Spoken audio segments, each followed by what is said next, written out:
I started to think about it, you know, and plus I drank a lot of whiskey, and then afterwards, the edge off it a little, I'm yeah, guessing. I just thought, like that. Before you knew it, I was so crazily drunk, like just drunk out of my mind. And so then time passes in a weird way and everything. And my friends, they wanted to leave the bar. Right. Like, yeah, let's go, right? And I'm like, ah! I got like crazy all of a sudden, right? So I'm like, why should I leave? We're having fun here at the bar. You guys leave if you want, right? So I was like real drunk, and everybody was like cool. It was like a Western. It had a jukebox, you know, one of those. Guy gives you a whole bottle there, you know, and you go, ah. And then... That's what you do when you're drinking, ah. You a pirate all of a sudden? And then he came out, he's in a wheelchair, and he talks like this. He goes, ah. And, he was, I'll get you a couple of hot, dirty broads, you know, and then while you're having sex with them, I'll come into my wheelchair. You know? Who knows what it means? You're not going to walk into a bathroom and all of a sudden Farrah Fawcett's like, ah, you know? You're not going to... What? I love it. What I'm saying is, why would a famous... Wait, what was she doing? What was that, some sort of cervical belt sander thing, or what was that? Oh, Christ, what are you, Linda Blair? They do. That's what they do. Right? That's what ladies that I know do. But I'll tell you this about Johnny Depp. He's taken this sexiest man alive thing, and he's using it to his benefit, as all good people in show business should. The new movie he's doing, Pirates of the Caribbean 3, he'll be doing full frontal nudity. Is that true? Yeah, it's rated R! Oh my God! What the hell was that? I pick up the blue. Why is it that in some sports, like beach volleyball or snowboarding, the women are breathtakingly beautiful, and you would think they would be big, you know, like big. So you think they'd be big monsters of ladies? Why would you think that, though? Well, like softball. Well, we can't be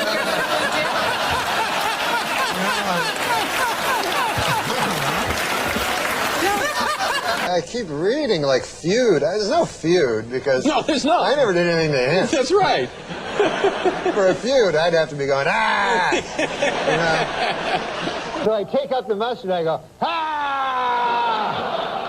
And I throw the mustard up. Yeah. So I go to the gym, and holy Lord, have you ever been to one of these? No, I don't know. They're crazy. Yeah. You gotta like, they got the weights, you know? Yeah. That's the big thing, the big weights. weight machines, sure. So you gotta like lift the weight, it's really heavy, and then you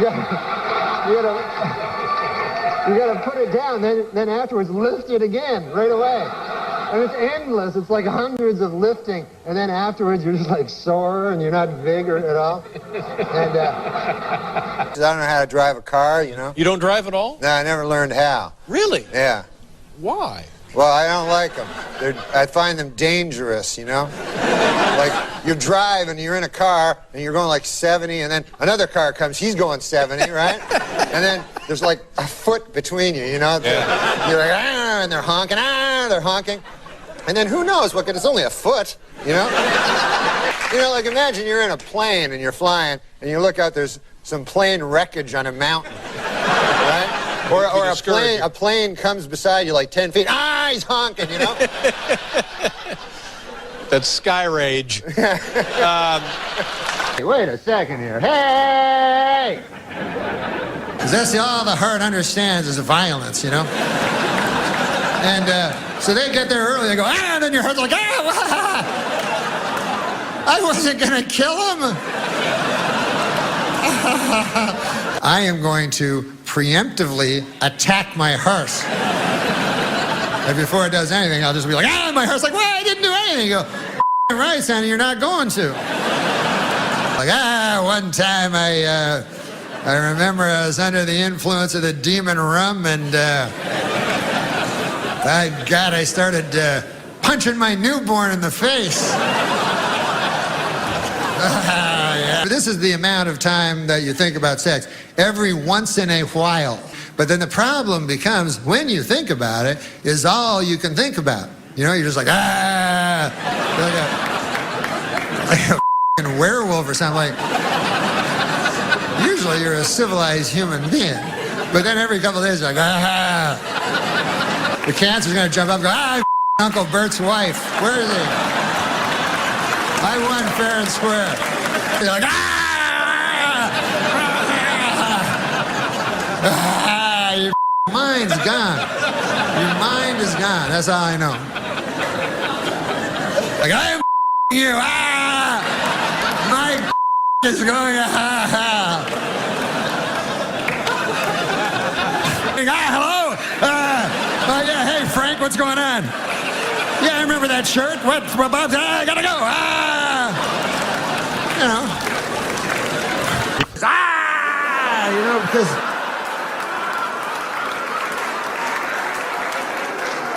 Fucking suck that venom. Yeah, you fucking suck that fucking venom. Yeah, you want to spit it out? You got a fucking mouth load. Ah, fucking shoot it out of your face, you fucking cunt. You fucking whore. Ah!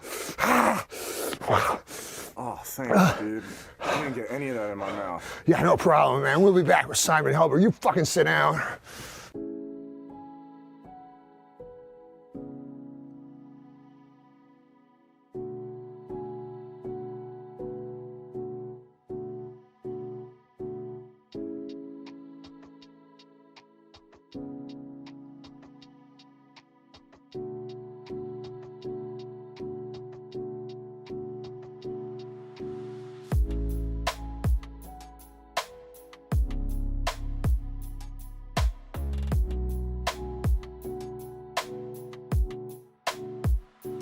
A study says that pot use in high school is up sharply.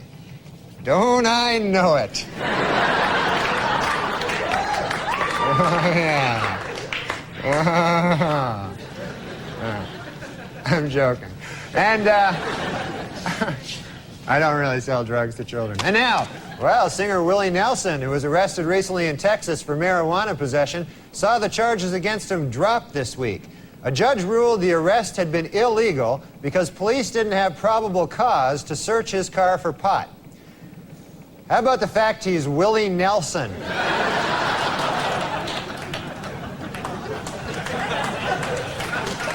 And also in music news, the Black Crowes have announced that they will donate profits from a recent concert to victims of the Oklahoma City's bombing. Then the band will smoke a huge amount of pot.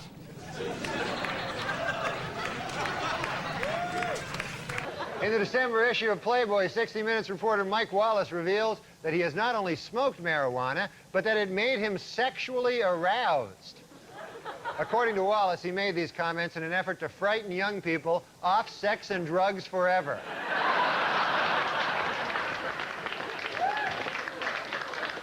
In Amsterdam, a rubber factory has begun producing water beds for cows. Let that be a reminder to anyone who wants to legalize marijuana here in the United States.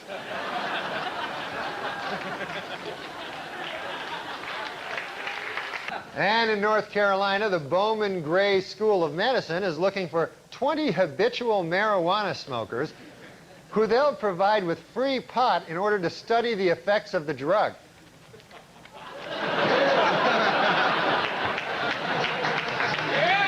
Note to self, spend summer vacation at Bowman Gray School of Medicine. Maybe take Timmy Meadows along with you. Charged by critics with failure to prepare an exit strategy for Bosnia, a defiant President Clinton today insisted that he has one ready. Should the situation deteriorate, he will have all 20,000 troops airlifted to England and smoking pot within 24 hours. President Bill Clinton and Russian President Boris Yeltsin have made tentative plans to meet early next year. According to the White House, the pair will use the meeting to resume their ongoing debate, drinking versus pot smoking.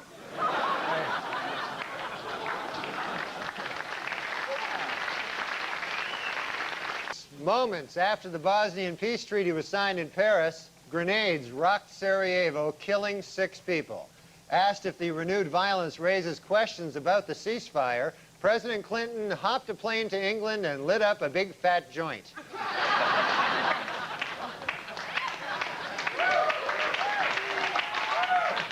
President Clinton said that if Dr. King were alive today, he would have supported the deployment of U.S. troops to Bosnia.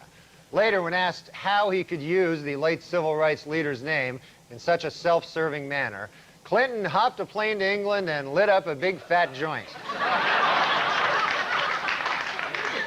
Sapphire called the First Lady a, quote, congenital liar.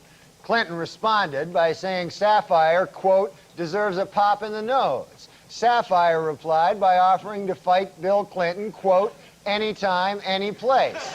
The president answered, quote, how about right now? Then hopped a plane to England and lit up a big fat joint.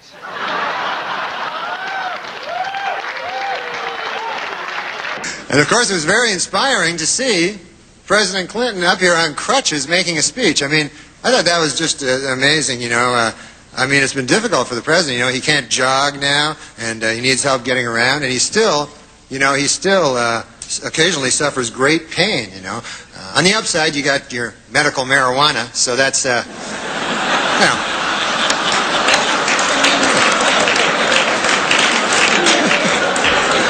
You must inhale, sir. It's the only way you're going to get better.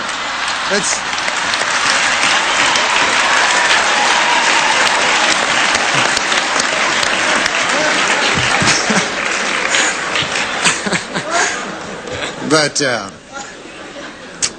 we hate the most.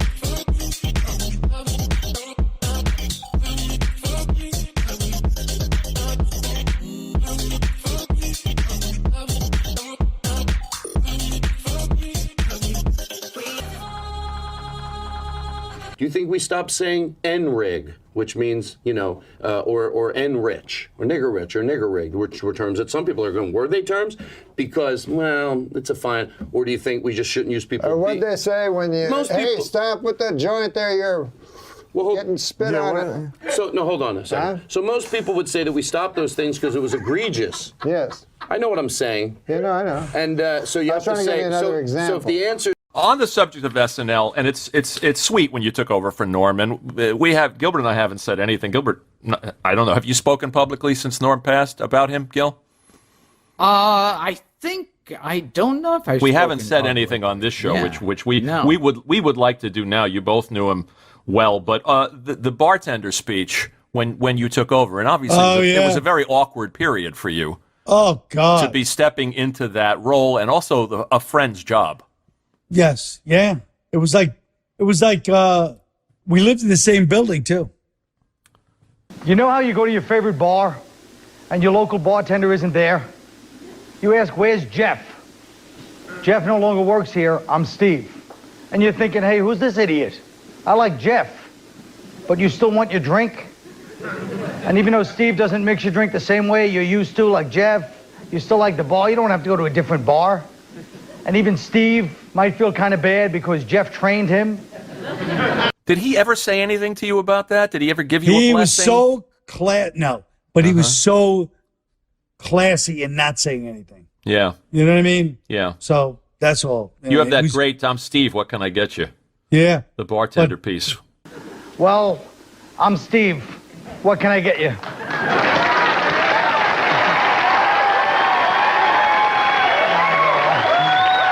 But I wish it would have stayed the way it was. But, you know, it is what it is. But, yeah, Norm is he's so funny. He was so distinctively funny. Nobody liked him, really. No, he had his own thing. You know what I mean? He was just very, well, like Gilbert. I mean, they just have their own, they march to their own drummer, even in a business where everybody marches to their own drummer. They both have that, you know, idiosyncratic thing where it just be like, this is how I am, and that's it. And it's great. But, you know, you have to tune to their frequency. You know, it's not like you can just, you know.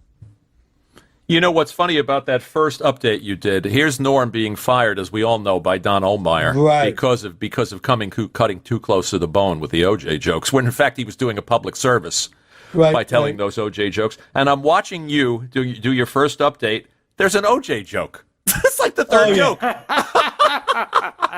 Yeah. In the February issue of Esquire magazine, O.J. Simpson said that if I had killed Nicole, it would have been because I loved her very much. And then he said, and if I had killed Ron Goldman, it would have been because he accidentally witnessed me loving Nicole very much. Somebody should buy this guy a John Gray book, all right? You shook his hand once?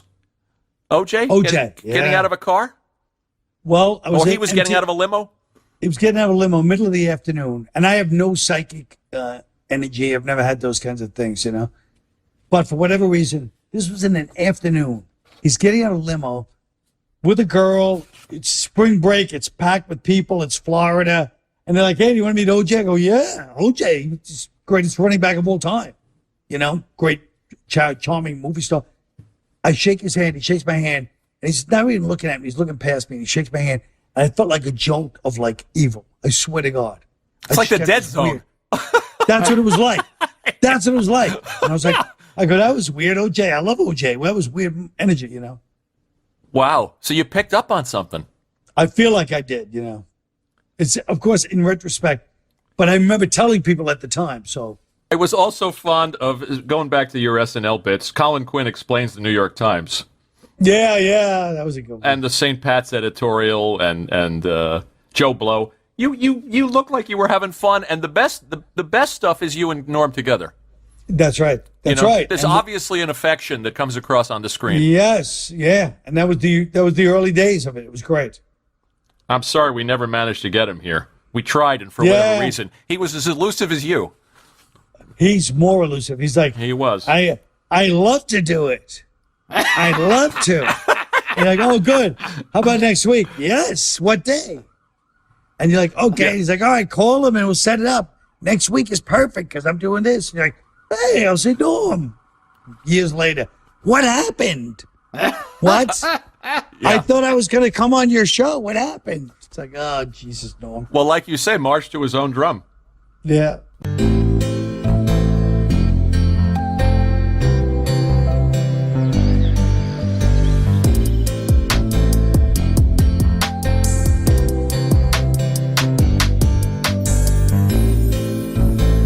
Oh, I remember meeting OJ at a party years ago, and it turns out he was a fan.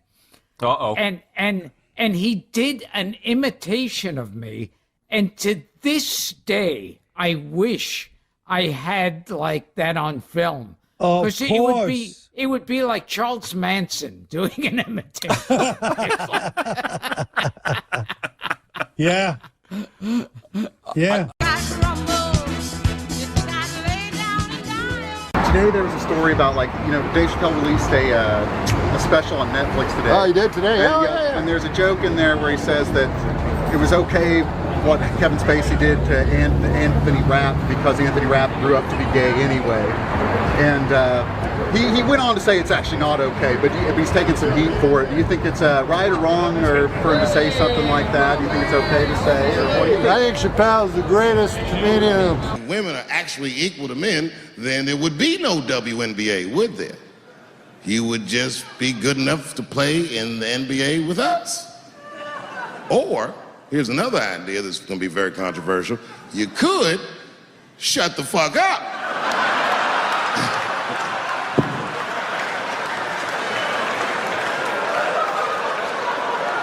After closing out a successful first season, the WNBA is considering several changes to improve the level of play in the league next year. Among the proposals, extending the playoffs, increasing salaries, bringing back the three-point line, and replacing all the female players with guys. The WNBA officials expanded to 10 teams this week, adding franchises in Detroit and Washington, D.C. But before you get too excited about the new additions to the league, remember, all of the players are still women. They stink at basketball, that's the problem. Other than that, it'd be a good, good game, but they're all horrible, so it makes for a kind of a boring game. The next time I watch a WNBA game will be the first time I watch a WNBA game. I know more than half the people in this room have been molested in their lives. But it wasn't no goddamn Michael Jackson, was it? kid got his dick sucked by the king of pop.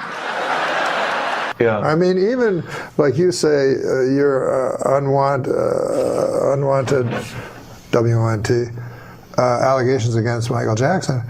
There had to be kids that were like, well, "This is pretty cool." Yeah. This is not some old pre. I know it's time to close my eyes to old ends, open up to new friends, leave my heart in Berlin, where the tables turning, seeking.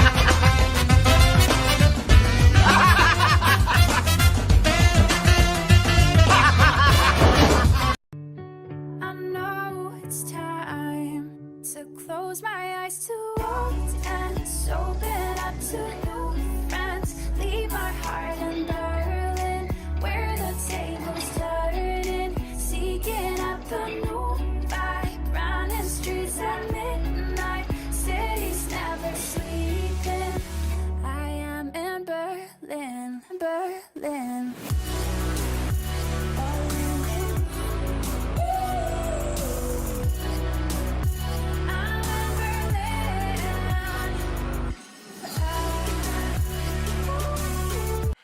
You know, I've noticed lately, everybody has an opinion. And when I was young, it wasn't that way, you know. People would have maybe, 6 opinions, you know. Sometimes you meet a guy, he'd have 8 opinions. You go, God damn, that guy's opinionated. I'm trying to be a better person now. You ever try to do that? I give a guy some money out there, a homeless guy in the street, and this is a kind of odd thing. He had a dog with him. You ever see this? He's a homeless guy, but he's got a dog. That kind of odd there. Guy got no home, you know, but he's got a dog. Yeah. And the dog's really thrilled with this idea, you know. Dog's going, "Hey, pal, I can do this by myself pretty well here, you know. Like the longest walk in the world you got me on here. What the hell? What the hell kind of a thing? What the deuce?" And there was if you want to hear a story, I love me a Norm story. One time we were in the office doing update stuff, and there'd been a news item about there was going to be a newspaper for the homeless, you know, and so we were thinking about doing some of that. So we started improvising. It was more of a scene, it's not something we could do on the segment, but it was like a tough kind of Perry White kind of editor going like, "You, Miller, I want 500 words on going to the bathroom in your pants. You, Immel, give me something. Give me a human interest thing on urine stain matter. You know, that kind of thing." Yeah. And like a lot of like photos, maybe some, a little human side, what are, pets, that kind of thing. And so nothing came of it, and I sort of forgot we had the conversation. And then the first meeting we have after the summer, Norm comes in and goes, "Hey, Downey, remember that, that thing we were talking about there with the, remember that thing with the newspaper for the homeless, that thing, the homeless newspaper?" And I go, "Yeah." He goes, "Yeah, well, I was out in L.A. and I was asked to do this benefit, for the coalition to feed the homeless, and, and I'm going, no. And he goes, "Yeah, I did that bit, They hated it. Hated it." All right, you tell me now. That's the Andy Kaufman part of the joke, or is he actually surprised that they hated it? That's what I can't quite figure with Look. I know. Oh yes. And have you ever considered publishing a book that tells all that how-to book? No, but I have considered some way to pass along what I have accumulated. Where's the fun part for me? No, there's no fun for you. There's no fun for me. No, that's true. But what's the fun for you in giving a homeless guy spraying a handful of quarters and watching him dodge in and out of traffic? No, but I'm saying there's... that question answers itself. I'm saying there's fun, and maybe not fun, but you obviously want to give back. You never walked past a homeless person and they're begging you as a fellow human being for something, and you ignore them, and you maybe feel some evil bile come up. No, sometimes I think if I give this person money, I'm kind of agreeing that you can't get out of this situation. Well, but what if they can't? I don't know if they can or they can't. What are the things you'd like to change? Change in the world? Yourself. Oh, and myself? I'd like to give more money to homeless people. I walk past too many of them. I give money to them. I try as much as I can, but every time I walk past them, I go, why didn't I give money to that guy? Well, what else is going on? You went back? Did you get in the holiday spirit? Are you a kind of guy that gets, I try to do something nice, you know? You ever try to do something nice? No. Oh. It's not my style, Norm. But it was Christmas in New York, you know, and I was alone. So anyways, there was a diner that I always go to near my house. It's a really nice diner. And so I went there, and there was this homeless bum there, you know? Just say a homeless guy. It's not politically correct to say bum. But I can't say homeless bum. No, I thought they didn't like to be called bums. Yeah, right. A homeless guy, yeah. Okay. Well, anyway, I'm not going to let you get to this story. I'm just going to keep giving you a hard time about bums. You meet a bum, a hobo, a tramp. A tramp, yeah. He had a little stick with a thing on it. He was from the 1930s. Yeah, okay. And so he says to me, can I get some money off you? And I don't like giving the homeless bums money. I'll tell you why. Because I figure they'll do the crack. Right? They'll do the crack. Yeah, okay. my mom says never give a homeless bums money because they'll go do the crack. So I said, okay. I said, I don't want to give this guy money. He'll go to the crack. I said, why don't I just bring you in the diner, you know, and I'll get you a meal. I'll buy you a meal. It's Christmas, you know, it'll be nice. So the guy goes, okay. So we go in the diner and we order, you know, the meal. And this guy just keeps ordering food, you know, like he's really hungry. Yeah. And so he orders and orders and orders, and I'm like, well, you know, you got to be nice, got to the, you know, thing. Sure. And so I order like a soup or something, and then all of a sudden, like, this unbearable stench comes off the guy, huge stench. Really? It smelled like That's okay. Anyway, so I don't know what the smell was. But Yeah, it was like, it was like human waste or something, you know? And it seemed to be coming from the guy's, like, trousers.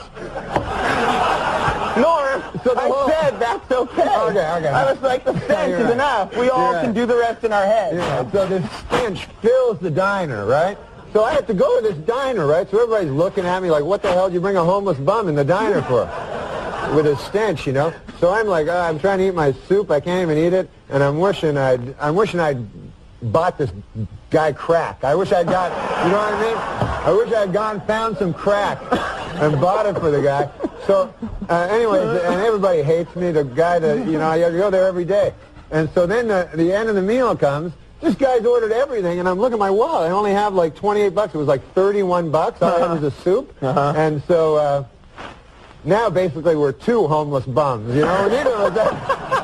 So I go, look, buddy, and he's been jabbering about Rockefeller. He was at Rockefeller's funeral. I don't know what he was talking about. And I go, look, buddy, you got to come up with something here, you know? Kick in something. You want him to? Yeah, that's only fair. He ate almost everything. I had a soup. He was having a hamburger. So the guy goes in his pocket, and then I didn't want him to. Who God knows what he has in his pocket, right? But he had some coins, and they were all gross, and they were like, some of them were black. Anyway, that's my Christmas story.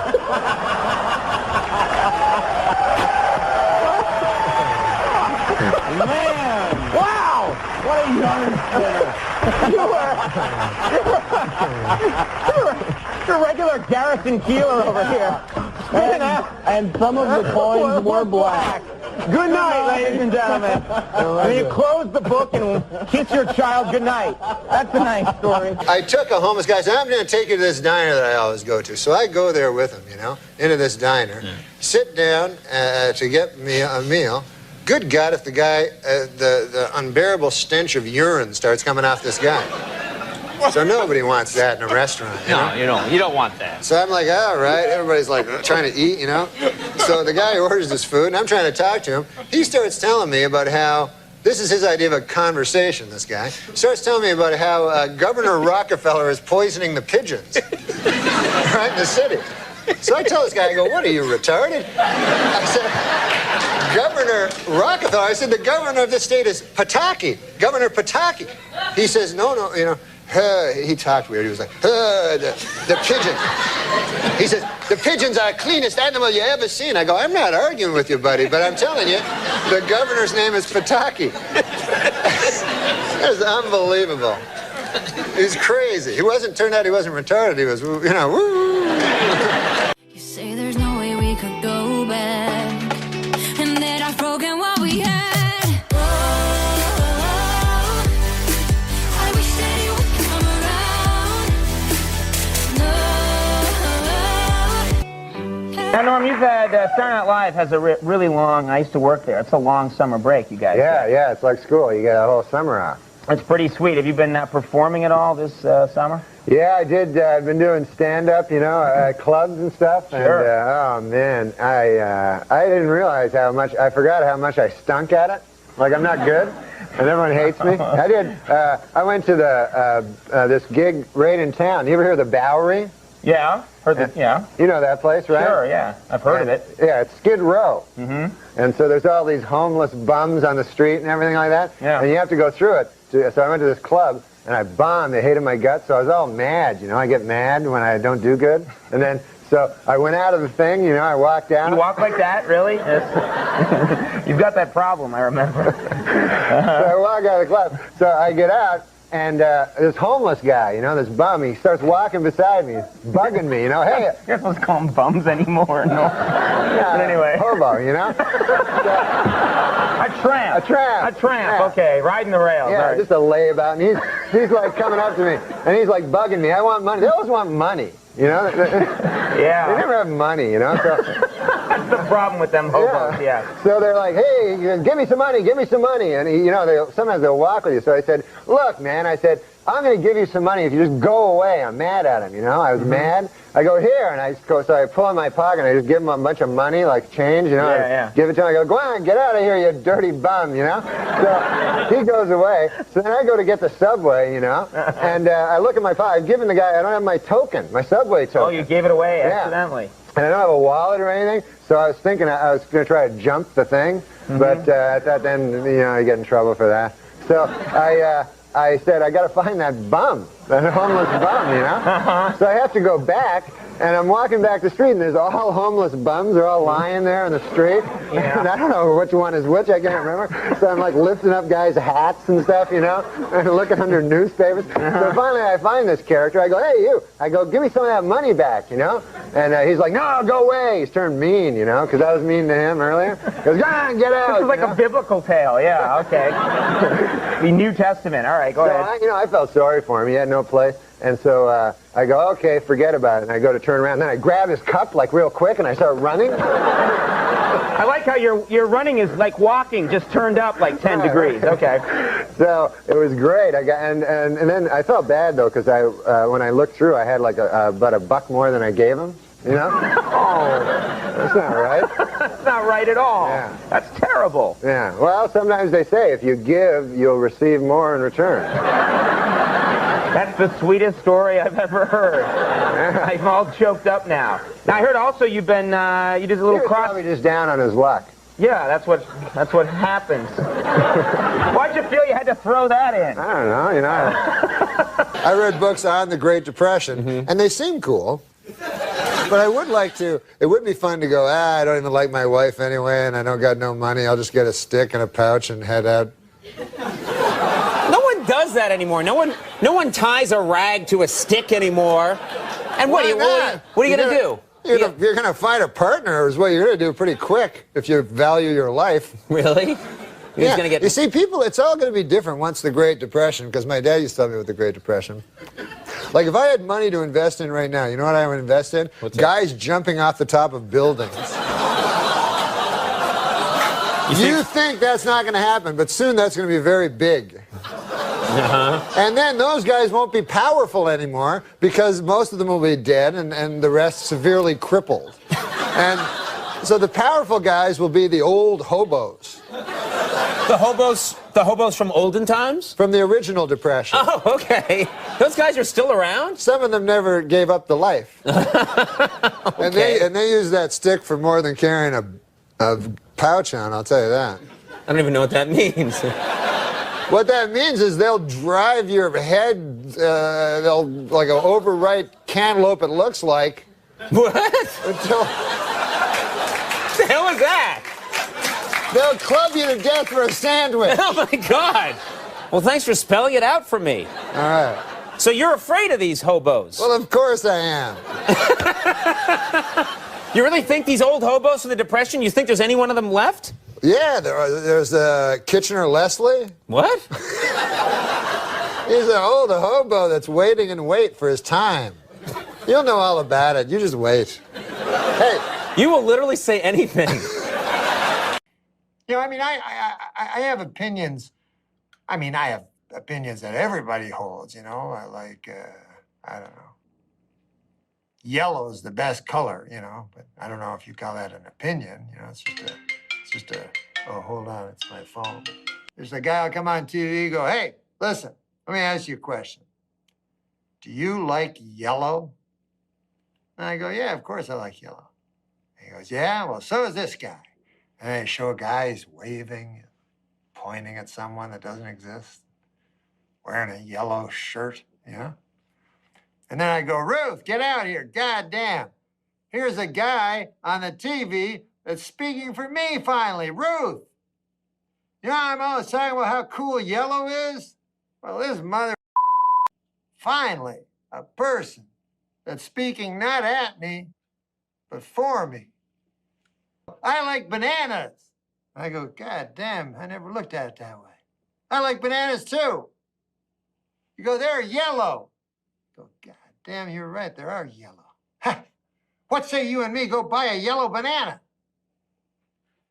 I was at a party with a friend, and so I noticed you first, and you returned my gaze, knew how to quench my thirst. You took me to that room like a dream come true. The dance you performed was just for me and you. Kisses on the neck, then you work your way down. Let yourself go for me all around town. Seductively stood. No, I don't do him from his radio show. I just do him from the, because he has his article in USA Today. His column. You ever read his Yeah. column? Yeah. And all it is he just, anything he thinks of, he writes it down. Sure, his thoughts. His thoughts. Yeah, and they're just like completely random. Like he'll go like, blue is a great color, but for my money, yellow is the best. It's like crazy. That's all, Larry. It's supposed to make you think. Yeah, it makes you think. He goes, I don't care what. Tell me some of the Asian things that, like, you know. Like what you saw, like small penis? No, like names, yeah. Oh, well, yellow, yeah. Yellow? Yeah. Who says that? Who says yellow? You're a coward. Hey, yellow. No, that's yellow. You're yellow. Yeah. I've never heard of yellow. No, never. That's our skin color, but. Yeah, yellow man. That's just what yellow you man, said. that's what you say. God, you made that up. Oh, no, Hey, yellow man, get out of my bar. I've never heard that. Do you know all the racial things against Asians? Yeah, can you? In Milwaukee, Wisconsin, a man allowed his 8-year-old daughter to take the wheel of his car, and an accident ensued that damaged 7 other cars and injured 6 people, which once again proves my theory: women can't drive.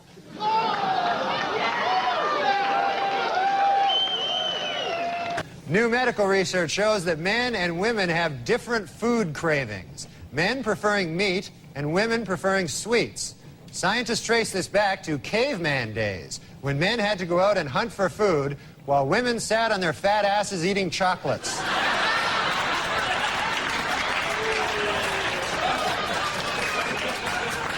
A celebrated fertility statue, which many believe has the power to make women pregnant, began a nationwide tour this week. The hundreds of women who claim it caused their pregnancies are of different ages, races, and religions. But they all have one thing in common. They are all dirty, dirty whores. A new book claims that Madonna once smeared peanut butter all over John F. Kennedy Jr.'s body and then licked it off, which just goes to show you Madonna's a whore. In other show business news, it has been reported that superstar Madonna is pregnant. Although personally I find this a bit hard to believe. I mean, Madonna isn't even married. It's like crazy. And And finally, Weekend Update would like to congratulate Madonna, who gave birth to a beautiful baby girl last Monday. The baby weighed in at 6 pounds, 9 ounces, making it the 4th largest object ever to pass through Madonna's birth canal. I like that Madonna's baby thing. Oh, yeah, yeah. Oh, yeah. funny. Oh, you know, thanks. I really have to give it to that guy that's the father, you know, Carlos... Leon. Carlos Leon. Or Carlos Leon, I forget which one. Because you got to have a lot of guts. That means he had sex with Madonna without a condom. Yeah. That's great.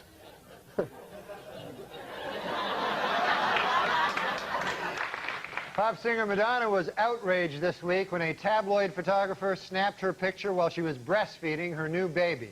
Apparently, the baby was blocking her nipple.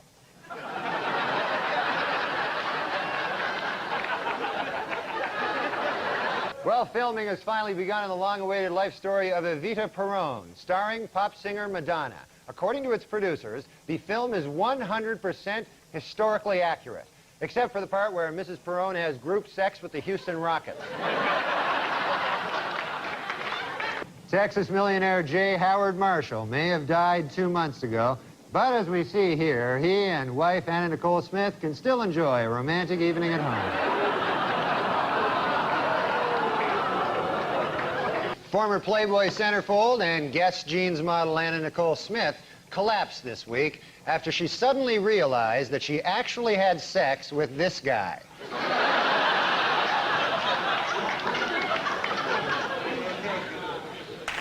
And finally, in entertainment news, ex-Playboy centerfold Anna Nicole Smith has filed for bankruptcy. And saddest of all, she slept with this guy for nothing.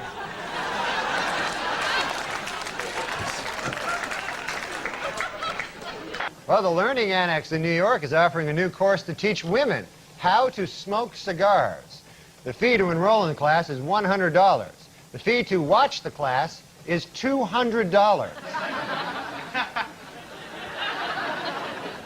According to a new study from Yale University, in order to duplicate the physique of a Barbie doll, the average woman would have to grow to 7 feet, add 5 inches to her bust, and trim 6 inches from her waist. So ladies, you have your mission, now get to it. Hollywood prostitute Divine Brown has written a book describing in lurid detail exactly what she did with Hugh Grant. The book sells for $25, but for $35 she'll show you.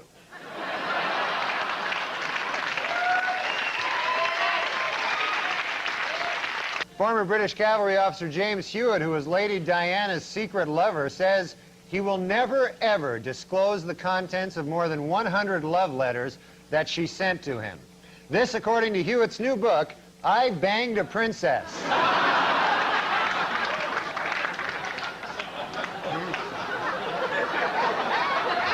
Under a new ordinance, exotic, nude, and topless dancing will be banned in any establishment selling alcoholic beverages in the city of New Iberia, Louisiana, or as I now refer to it, the most horrible place on earth. Exotic dancers say a city ordinance requiring them to keep 4 feet away from their customers will put them out of business in Shoreline, Washington, or as I now refer to it, Nazi Germany. In sports, distance runner Jutta Pippig set a record by winning her 3rd consecutive Boston Marathon, despite suffering from both her period and diarrhea throughout the 26-mile run. In addition, Pippig also set a record for causing the most spectators to make this face at a Boston Marathon. Well, Jocelyn Elder's new book, Jocelyn Elder's MD, came out this week. I read it. After closing out a successful first season, the WNBA is considering several changes to improve the level of play in the league next year. Among the proposals, extending the playoffs, increasing salaries, bringing back the three-point line, and replacing all the female players with guys. The WNBA officials expanded to 10 teams this week, adding franchises in Detroit and Washington, D.C. But before you get too excited about the new additions to the league, remember, all of the players are still women. They stink at basketball, that's the problem. Other than that, it'd be a good, good game, but they're... The next time I watch a WNBA game will be the first time I watch a WNBA game.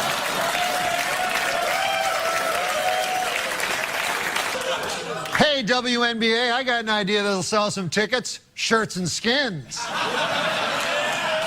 It was a bad week for the restaurant chain Hooters.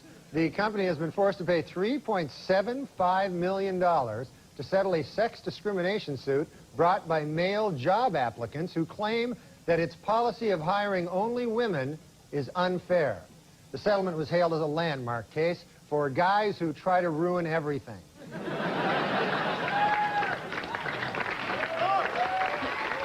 According to a new survey by the Women's Vote Project, women would be more likely to vote if they could send in ballots by mail or if polls were open longer. Also, more women would vote if you were permitted to bake your vote.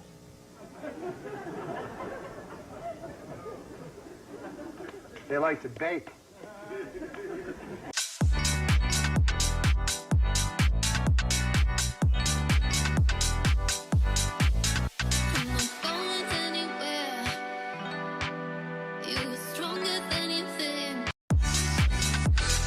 Safer drivers, men or women? Well, according to a new survey, 55% of adults feel that women are most responsible for minor fender benders, while 78% blame men for most fatal crashes.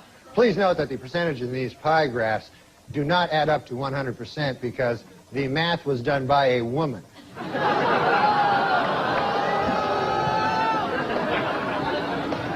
For those of you hissing at that joke, it should be noted that that joke was written by a woman.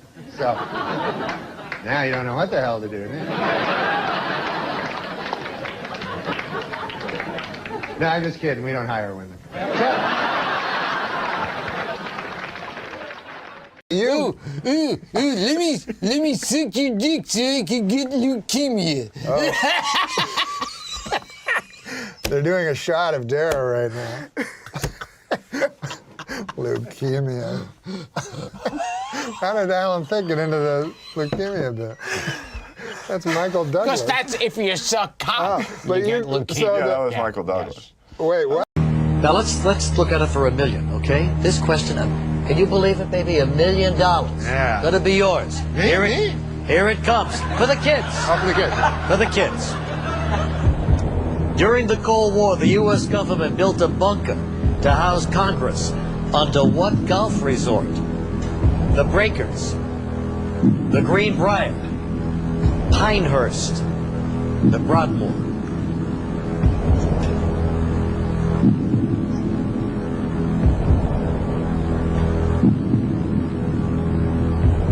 I mean, they always say don't go with the obvious one, right? That's what somebody told me backstage.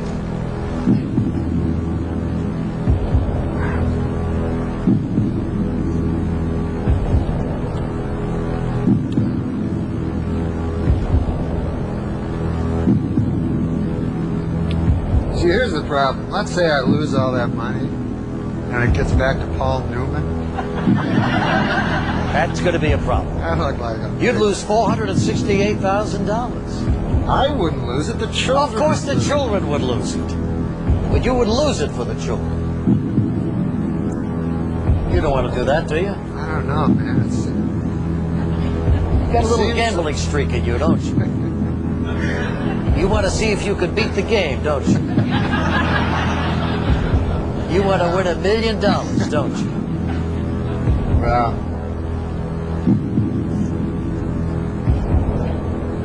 I'm going to say Pine. You're going to say what? I was thinking of Pinehurst, but you say don't go with the obvious, so I'll say Greenbrier. Please, before you say final answer, Norm, I'm not kidding. $468,000. Unless you're sure. Okay, fine, forget it. It could be Pinehurst. Is that what you're going to say? Just give me the $500,000, we'll quit. All right. Do you want to walk? What? I have to find out if you want to walk away. Well, no, I was going to answer a question, but you told me. I quit. It's too much for me. I can't stand it. What do you want to do, baby? Tell me what you want to do. Well, I think Pinehurst is too obvious, so I guess I would say Greenbrier. What are you making that face for? Forget it. I'm scared to death. Okay, give me that. Forget it. I'll just give it $500,000. All right. What do you think? Take a guess. I have no idea. I said my guesses. I guess I was wrong. It must be one of those. Did you say Greenbrier? I said, yeah. Yeah, you would have won $1 million, but 500,000. Come on, be happy. You were great, Norm. You were just terrific. Yep, you were fabulous. I'm not kidding you. And that's it for the second edition of Celebrity Millionaire. Here's the other thing. On the Millionaire show, one night, Norm Macdonald, our friend Norm Macdonald and star of the show Norm, was on the Millionaire show, and Norm is, he comes on and he just behaves like a nitwit. Well, it turns out he's some sort of like genius nitwit because he runs the damn board on the Millionaire show, and they get right up to the $1 million question, and Norm says, I think A, and Regis says, are you sure, Norm? And Norm says, yeah, I'm sure. And Regis says, well, it's a lot of money. Think it over. Take your time. You want to reconsider?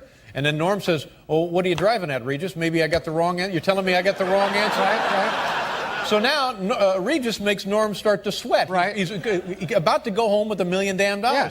Regis talks him into changing his answer. And what happened? He was wrong. Oh, you're kidding. He was wrong. Regis threw him off. That's right. Is that legal? Yeah, and so he walks out of there with a gift certificate from the Gap. That's not, I don't think that's legal. How can he do such a thing?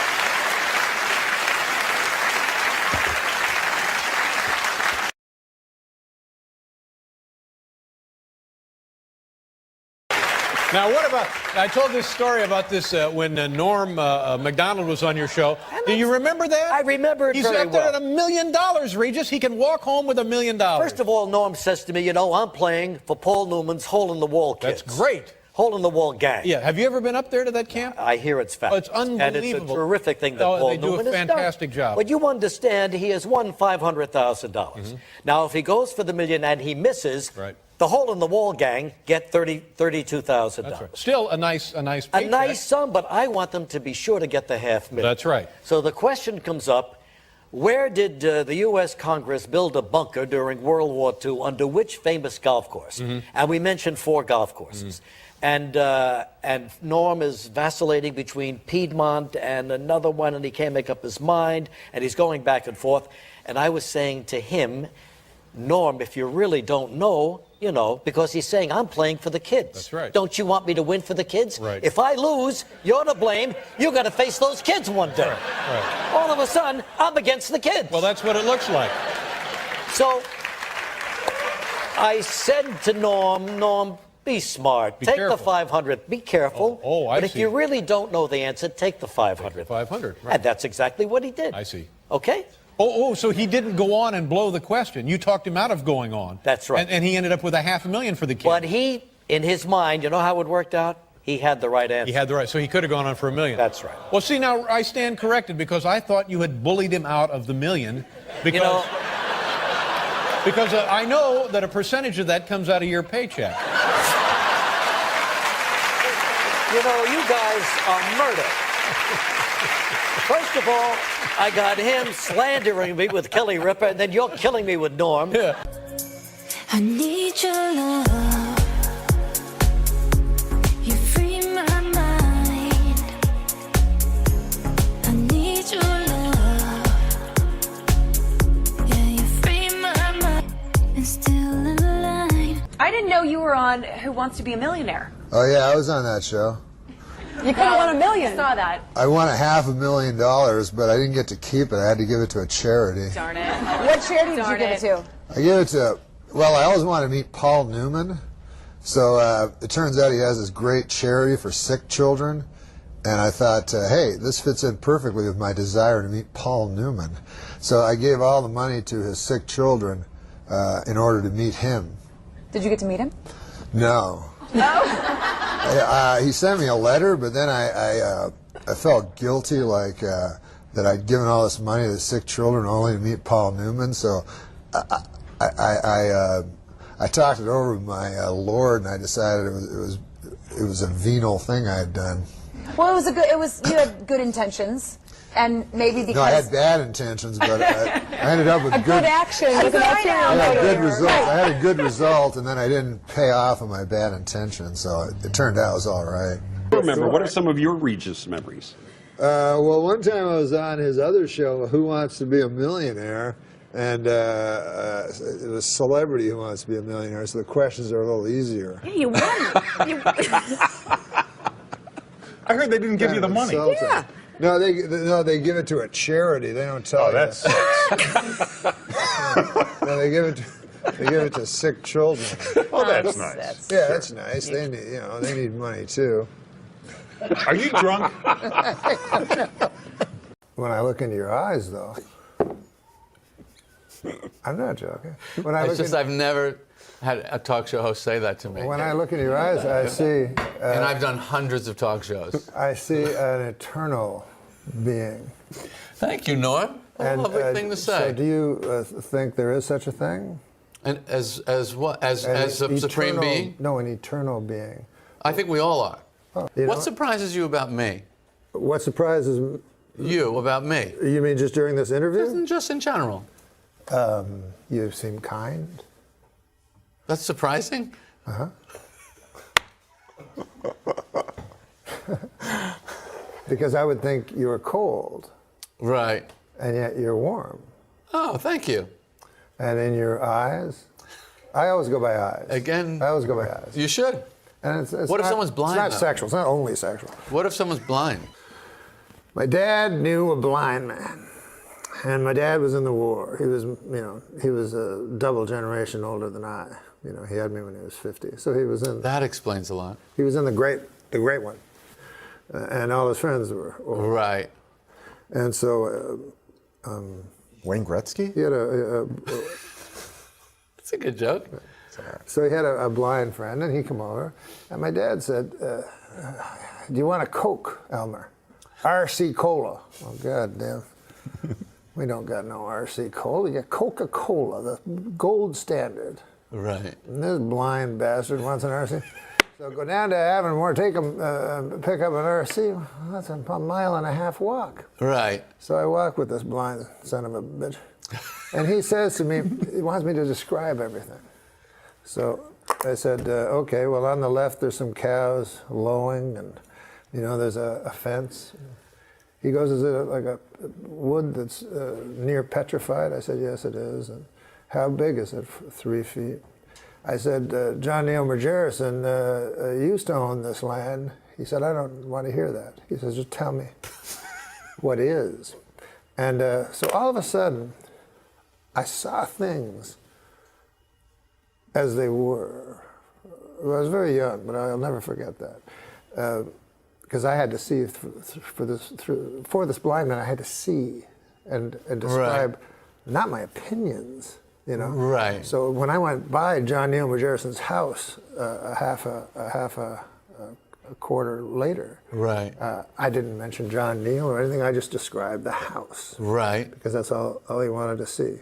And then I began to realize that life is what is, not what you think it is, or not even what it appears to be sometimes. Mm-hmm. But I think you would agree that your life or my life is just a series of facts, a series of incidents. It's not what you dream or hope or believe. It's what you do. I would say the exact opposite. What do you think it is? First of all, you mean to tell me this does not end with we suddenly realize, why the hell are we getting this blind man a different brand? That's not the punchline? Oh, no, there's no punchline. Oh, my God. I thought I was being... Didn't you see a million miles away? 1,000%. Why are we getting a different brand Coke for a blind man? That's not where we're going? Well, he didn't... His sense of taste was expanded. He doesn't drink it through his eyes. I guarantee you could fool a blind person with an off-brand Coke. But anyway, let's go back to your question. Is life the facts, yes, or is it what we think yes, it is? And I would, to me, the facts are somewhat irrelevant. And what you dream, hope, imagine is the reality. Our life is the perfect testament to that, because everything we are is only because we imagined it. Yes, but you imagined it into being, and so the being is what's important. Yeah, no. Because the imagined made it. What if you just sit at home and imagine things on your chair? Are you just a person sitting on a chair, or are you what is in your mind, the imaginings of your soul? You're the imaginings. The real world is not this. Mm-hmm. These are props. This is the trunk. Is this the real? act is in here. Is this the real world? If you were really funny, you would have poked me like Mo. I mean, there's a reason that we don't look at each other in the chest. Isn't there? Yeah, but we take notice of the chest. Oh. We look in the eyes, but we also look around. You like a chesty lady, right? I'm not. Oh, God. I know it's time to close my eyes to old ends, open up to new friends, leave my heart in Berlin, where the tables turning, seeking up. What's next for Jerry Seinfeld? We'll find out. After this? No. Oh. Because you're a young man. I'm 62. What? Really? 62. Holy look how lucky you get. Look good. Yeah. Looks a lot better than me, and I'm 68. Dreamlike. How fast did that go? I found it dreamlike. Me too. It's a wonderful thing. Yeah. There's something beautiful about this one. I'm so not glad. joking. I'm not being ironic. No, I really loved it too. It was great. Oh, that's great. So too bad this guy was here. Yeah. Maybe I had a bad time. Tilsonburg. God damn, my back still aches when I hear that word. But anyways, I'm in America, and Hamilton. Maybe we can figure out one by the end of the show. We got the smokestacks and the tie cats and good old Hamilton. The tie cats. Tie cats. Hey, there's Howie Meeker doing the play-by-play. He was before old Don Cherry and but Howie Meeker, of course, would not do tie cats telecasts, because that's not hockey. But listen, let's go to the prepared text. There's no prepared text. But I've written some words down on this piece of paper, because Steve brings a goddamn fucking computer out. And then he got me nervous. I'm like, what if I forget everything? Computers, listen, nothing smarter than a computer.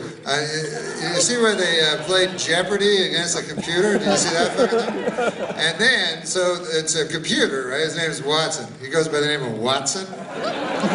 Anyways, so he plays two human beings, and then everybody's fucking surprised when the computer wins.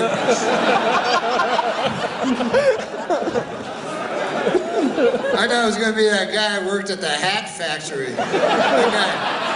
That guy seemed pretty smart.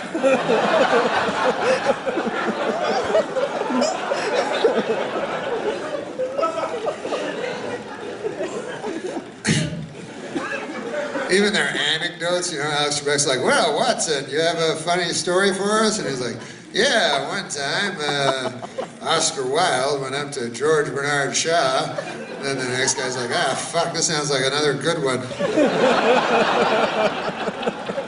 I was going to tell him my one about that fellow that took the wrong hat that day. You can't be no fucking computer. What are you? They know everything in the world. dirty stuff on the computer, like computer pornography. I would advise you not to, on account of I don't know. I think it changes you. Fundamentally changes you. Because you're just a regular fella, and then you're fucking looking at this stuff, and then first, because I only got turned into it about a couple of years ago, I was late to the game, but I couldn't fucking believe what I was seeing. First of all, there's thousands upon thousands, and you never see the same girl twice. That's the weird thing. You go, good Lord, is every girl a whore? I've never met a lady like this in my life. Where do they live? I don't know. And they're just with some fat guy with a big belly. I don't know. Anyways. And then you get desensitized to it too, you know? That's what happens after a while, because at first you can't stay, you're whacking off 6 times a day. And after a while you get, like they say in the big books, desensitized. I don't know if you've ever read those big books. That's a word they enjoy putting in there. And what that means is you're watching it and you're like, man, she's only taking 6 cocks up her ass. Why should she get into business if she'd be such a prude? I'll find something else. I'll find a worse thing a human can do to another human. I need to, You don't want to reach that stage. Then you gotta pull away and try to be a civilized human again. Man, enough filth. What I was going to say about America is that when you go there from Canada to live, you realize things are important. Like everybody got a fucking opinion about it. You guys like fucking whatever, but everybody got an opinion. And in Canada, I grew up, and I didn't really have, opinions and stuff like that, and I think it's because it's my Canadian nature not to, because things are very important in the United States, like elections and stuff like that. You vote for the wrong guy, he could blow up the fucking world. So that's because they got a red phone. We don't have no red phone. They're not going to give Canada a fucking red phone. But, so there is a very important decision who you vote for. And here, when you vote, it's always like, who are you going for? I don't know. I think I like that guy that wants to build that bridge. I'd like to see a bridge over the... So it's not going to be that consequential one way or the other. And then also, you don't even get to vote for the fucking top guy. You just vote for the fucker who lives down the street. Then he's in Parliament, and he's like, hey, what about that bridge? And they're like, shut the fuck up. But that goddamn bridge. Why the fuck would we care about your riding? Why? We don't care about your riding. But in the States, people are very, very into opinions, and everybody's got one, and I don't know when that started, because I know virtually nothing, and so I daren't have an opinion on most things because I don't want to be wrong, and but people ask all kinds. Like one guy came up to me the other week, he was like, hey, what's your opinion on stem cell research? So I'm like, me? That's an interesting question. I'll tell you what, why don't I go to science school for 10 years, and then I'll come back here. We'll meet here on this very spot a decade hence, and I will jot it down in your century at a glance. We'll meet right here. And I will tell you what those 3 words mean. I don't know. I just talked into this thing. I don't know. Anyways.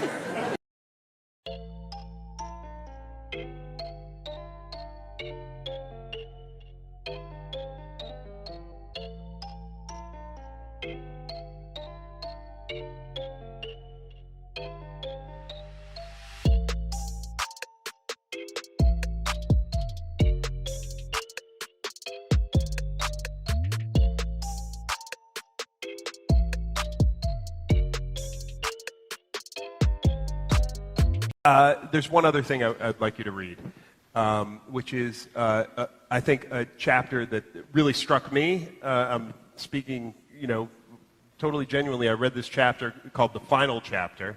The final chapter. It's called The Final Chapter. It's not the last chapter. Well, of the book, though. but it's called The Final Chapter, and it's not quite as long. And it's not I don't think it's funny. But you don't always have to be funny. We're in a house of worship. I know, yeah. But I love that chapter because I feel like... I was Jewish. You were? I am Jewish. Oh, you were? Yeah. Oh, I didn't know that. I was Jewish for what happened? 2 years. Well, I knew a rabbi. Yeah? I had many, many biblical questions when I was young, and they were never answered I was Presbyterian. They were never answered by my pastors and stuff. And then I met a fellow that was Jewish, and he introduced me to his rabbi. And so if I had a question, then like one time I had a question about the Lord's Prayer, and I said there was a line in the Lord's Prayer that said, "Lead us not into temptation," and so I thought that it was without God's ability to lead us into temptation. And I asked the rabbi the question. I said, how could God lead us into temptation? It doesn't make sense to me. And he said, I'll get back to you. And then you converted. They study, yeah, I went to... So can I set this chapter up briefly? Sure. Okay. So what I love about this chapter is that it, to me, you talk about facts and truth and on, but this is a very true chapter to me for some reason, even though it was ghostwritten, right? Uh-huh. So I would like you to read it for everybody. It wasn't really ghostwritten. Yeah. Okay. Was that what you were going to say? I wanted to say something better, to be totally honest. I'm still kind of moved by, you read this tiny white coffin thing, and we're all laughing, and then you go, oh, that kind of happened. That's very... But what did you like about that? Start again. Okay. I just find in that chapter, it's so rare for people to be so aware of their place in life, and so self-aware, and to be actually able to... Well, I was forced to, during writing of an autobiography, which is, it's your life, I was forced to ask myself questions and find out if I was happy or unhappy or content or malcontent or... So anyways, this is what I came up with. Yeah. There is the way things are, and then the way things appear. And it is the way things appear, even when false, that is often the truest. If I am remembered, I will always be, if I am remembered, it will always be for my 4 years I spent at Saturday Night Live, and maybe even more than that, by the events surrounding my departure from that program. As long as SNL exists, then so do I. When people come to see me do stand-up, it is because somewhere in their memory I live on SNL, dressed as a young Burt Reynolds, insisting Alex Trebek refer to me as Turd Ferguson. And they come to see me, and I am old and fat, and I don't mention SNL, and I do my answering machine joke that always does well. And they are happily disappointed, and after the show, they stand beside me and take pictures, the way you would with a donkey at the side of a road.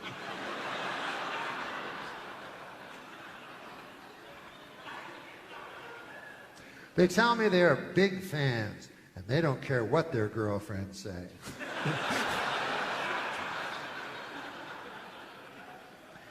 They understand me, even though they know good and well that no one else does. I'm dry, they say. The next time I come to their town, they do not show up. It can be difficult to define yourself by something that happened so long ago and is gone forever. It's like a fellow at the end of the bar telling no one in particular about the silver medal he won in high school track, the one he still wears around his neck. The only thing an old man can tell a young man is that it goes fast, real fast. And if you're not careful, it's too late. Of course, the young man will never understand this truth.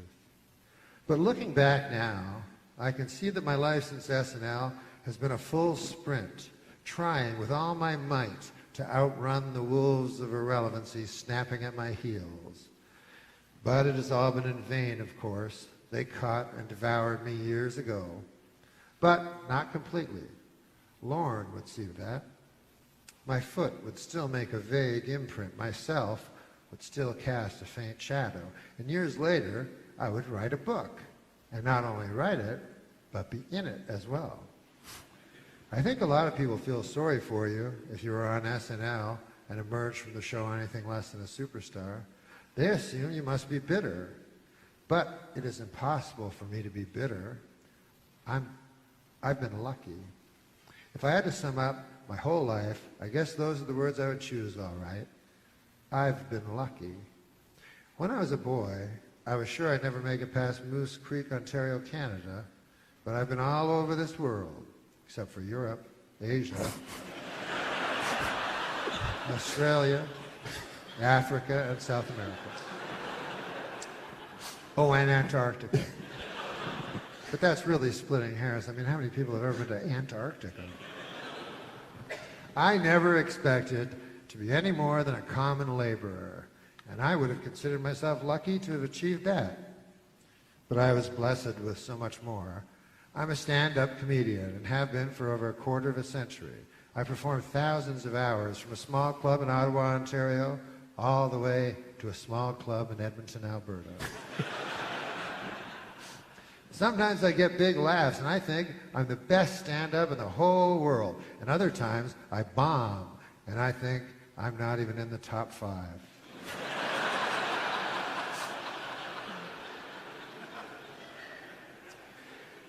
Before I was famous, I had a whole bunch of jobs where all I needed was boots. People would look right past me in the street, or if they did look at me, it was with a mean look. But when I got famous, people would look at me and smile and wonder where they knew me from. If they flat out recognized me, they'd laugh and dance like they'd won a prize. And I'd just stand there and smile and feel warmth from their love. So the fame made the world, which is a real cold place, a little less cold. And as for my gambling, it is true, I lost it all a few times. But that's because I always took the long shot and I never came in. But I still have some time before I cross that river. And if you're at the table and you're rolling them bones, and there's no money in playing it safe, you have to take all your chips and put them on double six and watch as every eye goes to you and then to those red dice doing their wild dance in freezing time before finding the cruel green felt. I've been lucky. I need your love. You free my mind.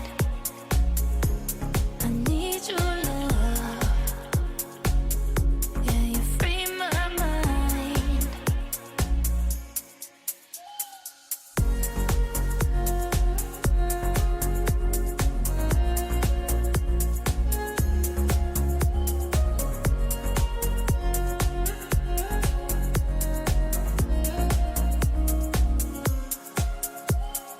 We could be miles away and still align.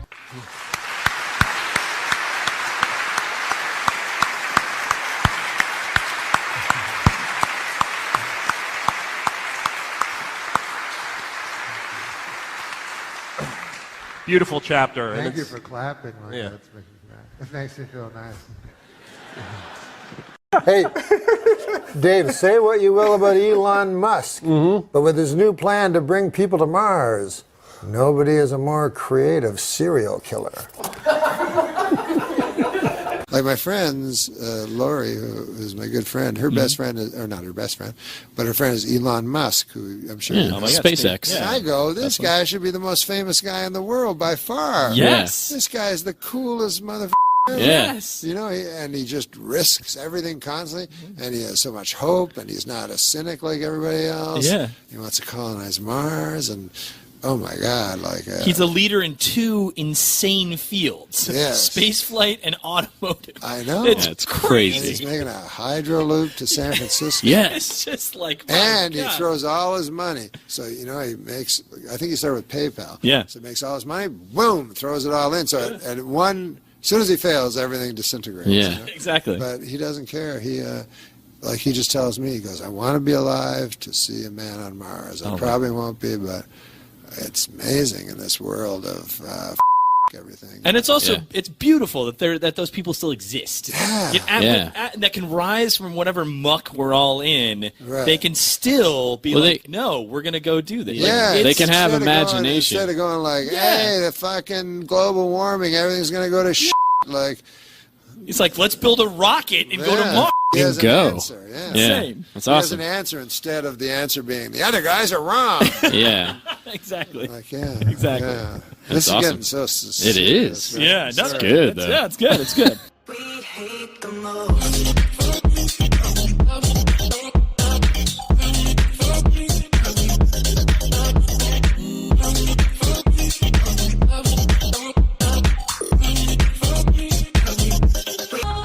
My Uncle Phil. You ever meet my Uncle Phil? I didn't meet your Uncle Phil, no. Oh, you didn't? He was... Yeah, we don't know each other that well. Remember? That's true. No, So, I've not met your Uncle Phil. He's a good man, Uncle Phil. So he was telling me, you know, he's just one of these guys that has so many lives pushed into one. He just does so many things, you know? Mm-hmm. And he was telling me, he says, he's a kind of a jack of all trades, you'd call him. Yeah. That's a good phrase. Yeah, he's a jack of all trades. So he was telling me, he said, the problem is you're not really appreciated for any single thing because you're so good at so many things. You understand what I mean? I hear you. Yeah. So he said to me one time, he says, Norm, he says, we were just walking through his town, you know, of Monkland, Maine he lives in. And we were just walking through the town. He's an old fella, you know? Right, one of the old people. Yeah, he's 80. Yeah, 80, okay. 80 years young, he says. So he goes, Norm, you see that barn over there, he says to me. I look over, there's a barn. I go, yeah. He goes, I built that barn with my own hands, all by myself. But he goes, do they call me, do they say there's Phil, the barn builder? No, sir, he says. I said, yeah. He goes, look over there, you see that weather balloon? He says, you don't know this about me, Norm. He says, I was one of the first men ever to fly in a weather balloon. Wow. He says, but do they say, hey, there goes Phil, the weather balloon pioneer? No. He says, look over there, there's a bakery that I started. You know, that dirty bastard Bob has it now, but I'm the guy that started that bakery. And I go, all right, easy. And he goes, I started that bakery and I was the best baker, but does anybody go, oh, there goes Phil, the great baker? No, he says, but he says, let me tell you something, Norm. He says, you have sex with one goat. And...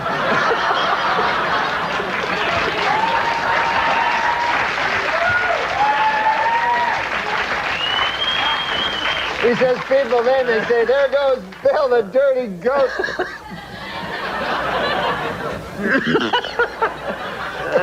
Get rid of that. We don't need that microphone anymore, do we? Wow, well, I do want to meet this man someday. He sounds fascinating. We got to talk about this. Did you ever work at the Comedy Store? No, Mitzi didn't like me. What? She didn't care for me. Yeah, that's what I wanted to know about. I wanted to hear about that, your history with the store. I was there a few months ago and you popped in with Sebastian. Yeah. I think it was your first time on stage there since 1979 or something. Man Cow. What's his name? It's Maniscalco. That's it, you got it. Yeah, Man Cow.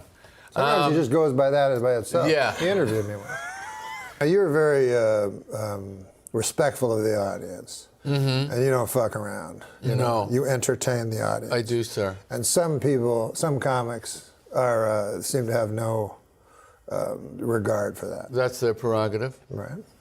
Mr. Dangerfield, what I liked about him, and it was kind of a throwback to Benny and Hope and all those guys, is he had the greatest jokes. Yeah. But he not only had the greatest jokes, he talked funny, and he looked funny, and he moved funny. Now, thought must have been behind every one of those actions, you know? And did you ever think of doing that? Did that ever occur to you to physicalize? I think the only guy I can think of is Brian Regan off the top of my head that has great jokes and a funny voice and Sebastian Mancow. Sure. Also has some wonderful physicality. Yeah. I think he's maybe one of the best physical comedians I've ever seen. Is that right? That's also a great stand-up. There were guys like Charlie Callis who they would sell the joke with, and they would do funny physical things, but the act really wasn't much. No. So now you have a guy who can move funny and has great stuff. That's a powerhouse. Yeah. And have you ever considered publishing a book that tells all that how-to book? No, but I have considered some way to pass along what I have accumulated. I don't really know how to do it. Do you have any ideas? Well, perhaps you could executive produce a show with Sebastian Mancow as the star. I could do that, yeah.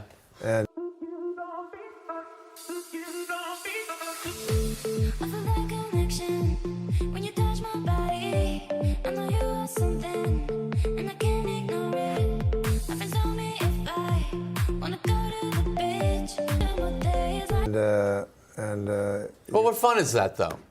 Where's the fun part for me? No, there's no fun for you. There's no fun for me. No, that's true.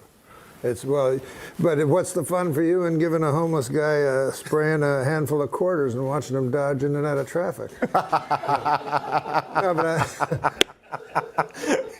I'm saying there's that question answers itself. Still, it goes. Did on. you see Django Unchained? Yeah, I did. Okay. You remember when Leonardo DiCaprio and the boys were sitting around watching the slaves the fight to death? Yeah, awful. Yeah, awful. Oh, he's not doing what I told him, for God's sake. Bravo, Luigi, così, dai! Dai che sei più rapido! Come on now, boy! It's a fight to the death! But isn't that what boxing is? No. You and your rich friends, you go to Vegas, you say, bring up those poor black people from the ghetto. In the ghetto. I don't think that's the requirement. And a mother cry.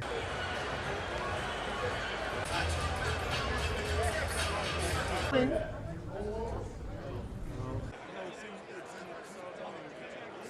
don't think that you have to be African American. You have to be poor. Okay. Well. It just so happens, I think, maybe because that's a way out for kids. Yeah. Yeah. But do you think it's cool that rich people pay money to watch two poor people fight to the death? Well, if they're good, they won't be poor anymore. Mayweather was one of the top paid athletes last year. Yeah, and he lost it all on the Jaguars. This car costs $3.2 million. This Bugatti right here costs $1.6 million. You ain't seen these toys. I haven't seen these? No. Boy, this is 7 cars, man. Silver, platinum, Miami, black LA, white Vegas. Yeah.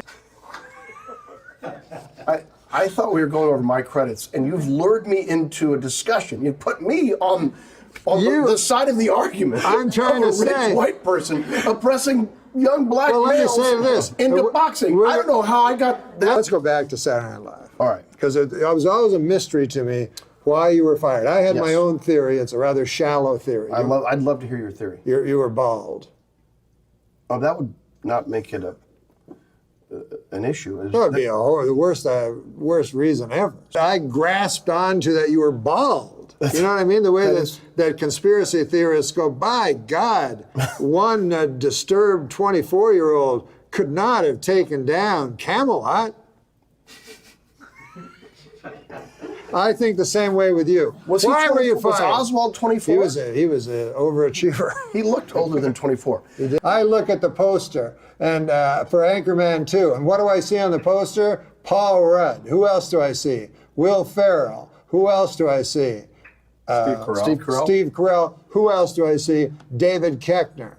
3 multimillionaires. I'm not multi-million. Do you think I'm really wealthy? No, I said 3 multimillionaires. Oh, 3. Listen, folks. Name me another guy that had that many characters in the first year of Saturday Night Live, bar Eddie Murphy. Well, I'll bet you Mike Myers did.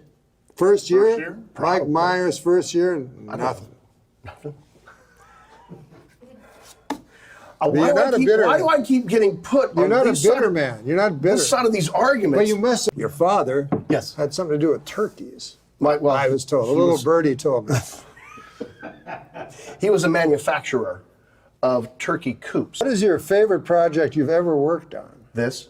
I want to talk about Del Close. Favorite project I've ever worked on? There's tons. There's tons of them. Yeah. A recent one, and this is not just. So you don't understand the word favorite. Is this called Norm's Hot Box today? This guy, Pee Wee Sherman 300 is his name. He says, in a few words, tell us why Second City is so much better than the Groundlings or Upright Citizens Brigade. Is it? That's what he thinks. He said, tell me why it is. Yeah. I keep getting put into this situation. Here's your argument you must defend. What are its properties? Can you tell me what some of the properties a mug might have, Norm? I've lost him. I think he's asleep.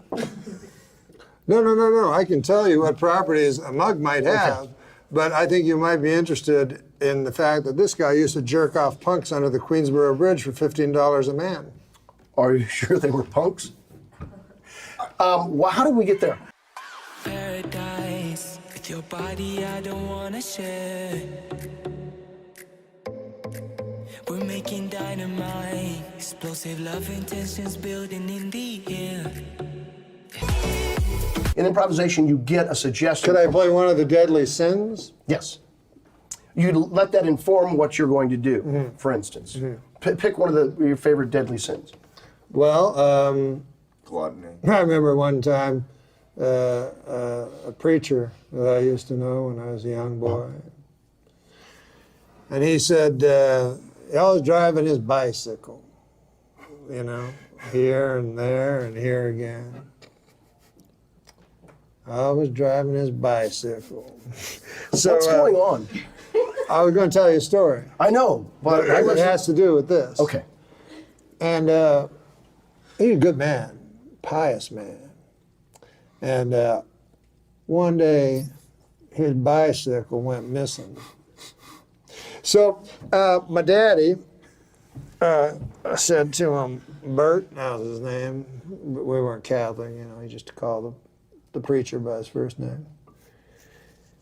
Bert, I think I know how to find out who stole your bicycle. How would I do it? When you're when you're doing your sermon next week, you just go through the 10 Commandments. You just go through the 10 Commandments from 1 to 10. And when you hit number 8, thou shalt not steal, you look at the congregation and you'll see somebody, doing this here, fiddling with his glasses. That's your thief. I'll do it, Bert says. So my daddy told me that story, and I was really hankering to see that speech that Bert was going to say that day. So he goes through the 10 Commandments. Starts from 1 right down to 10. Now he gets to 8 and speeds right through it.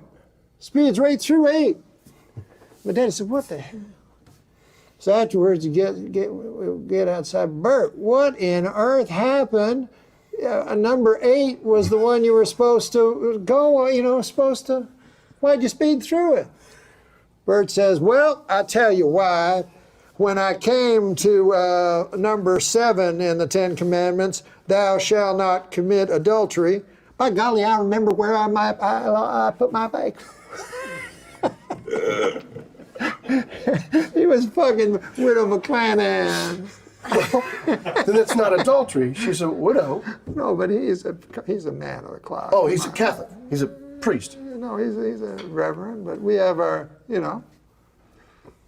So that's how we got there from the 7 deadly sins. Okay. Yeah. And the Shawshank Redemption picked up the New York Film Festival's coveted award for the stupidest movie title. In a related story, 3 of Hollywood's most powerful men, David Geffen, Steven Spielberg, and Jeffrey Katzenberg, joined forces last week to form their own movie studio.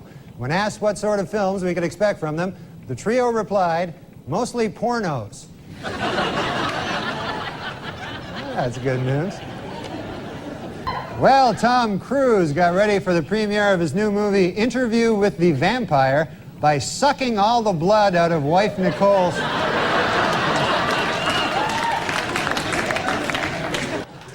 And now it's time for Weekend Update's movie reviews. This week I saw Interview with the Vampire. And here's my review. Not gay enough.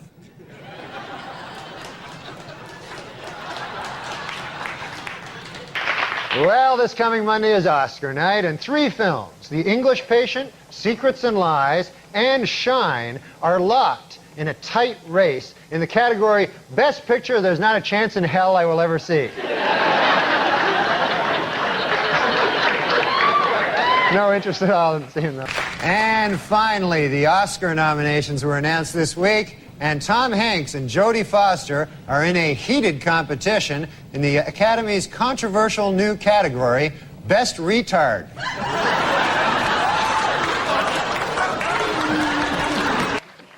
20th Century Fox has announced that Macaulay Culkin will not be hired to star in Home Alone 3. Studio spokesman said that it was nothing personal, but with Culkin now 16 years of age, the only way to keep him in the film would be to make the character retarded.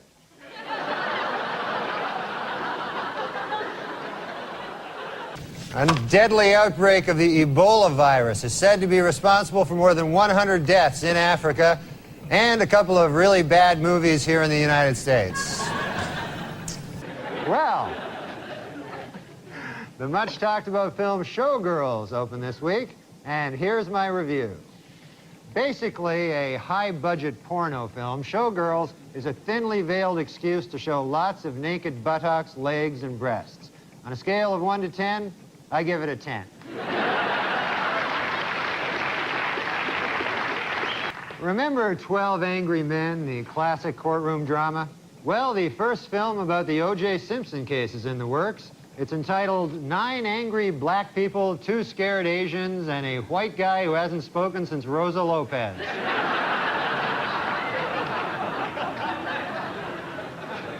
Well, the long-running TV series The Love Boat is being made into a big-screen feature by New Line Cinema.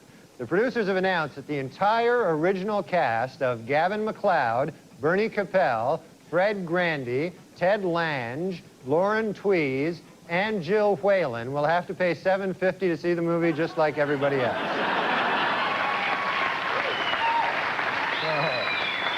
Asked recently what will set his new Batman film apart from its predecessors, Batman and Robin director Joel Schumacher said, quote, "In this one, all the costumes will have nipples."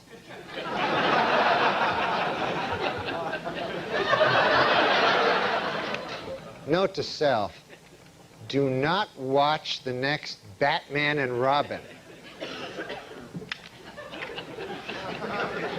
HBO has finished casting its new movie about the talk show wars entitled The Late Shift. Tapped to play Jay Leno is Daniel Roebuck. The part of David Letterman will be played by Michael Higgins. And the part of Arsenio Hall will be played by Arsenio Hall.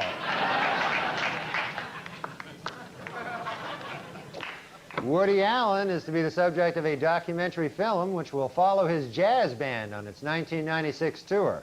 According to its producers, the documentary will focus strictly on the parts of Allen's life that no one could give a rat's ass about. Well, filming has finally begun in the long-awaited life story of Evita Peron, starring pop singer Madonna. According to its producers, the film is 100% historically accurate, except for the part where Mrs. Peron has group sex with the Houston Rockets. In the new movie, Mrs. Winterbourne, talk show host Ricky Lake plays the part of a young mother-to-be. According to film's producers, Miss Lake was so serious about achieving a realistic pregnant look, she forced herself to lose 30 pounds.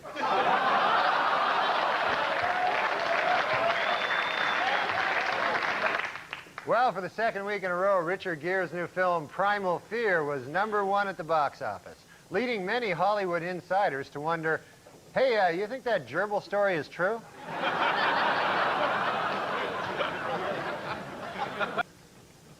Last night, the epic disaster film Twister opened to big box office and some controversy.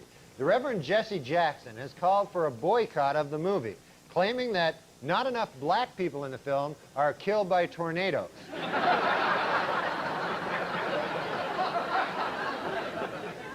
At the box office last week's #1 movie, The First Wives Club, was knocked out of the top spot by a new film, The Hotter, Younger Second Wives Club.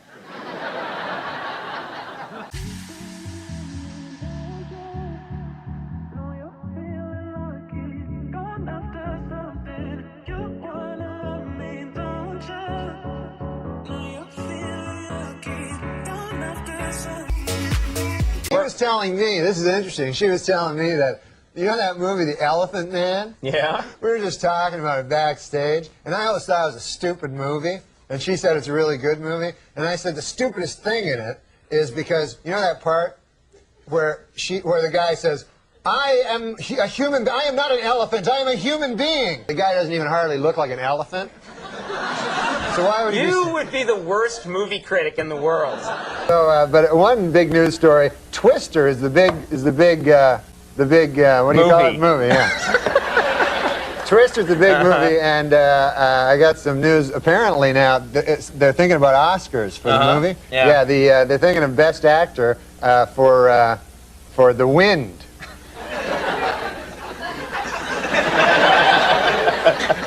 Before the show, you said that stunk. Yeah. Yeah, you were right. I did. Hey, man, I met the guy from... I met the guy from Lost, played John Locke. You ever hear that fella? Of course. Yeah, Terry O'Quinn. Terry O'Quinn. Yeah. I love Lost. You ever watch Lost? Yeah, I'm obsessed with the show. Yeah, yeah. Yeah, I'm still watching it. I watch it. I watch it on the link. No, You got that working? On the computer, where you can watch like you can watch them right after each other. So you don't have, there's no cliffhanger, you know? Yeah, you I know about that. You probably watch it 6. Do you think I'm 80? No, you probably watched the show though. I did. I watched it during. So that must have been incredibly frustrating. No, it wasn't. Why would you say that? Well, because I couldn't wait 30 seconds to get into it on my DVD. Sometimes it's better to space things out, though, and discuss it with your friends, have a little talk about what happened, and then you have to wait a week, and it's delayed gratification. Yeah, I guess, yeah. That's what's fun about a book club.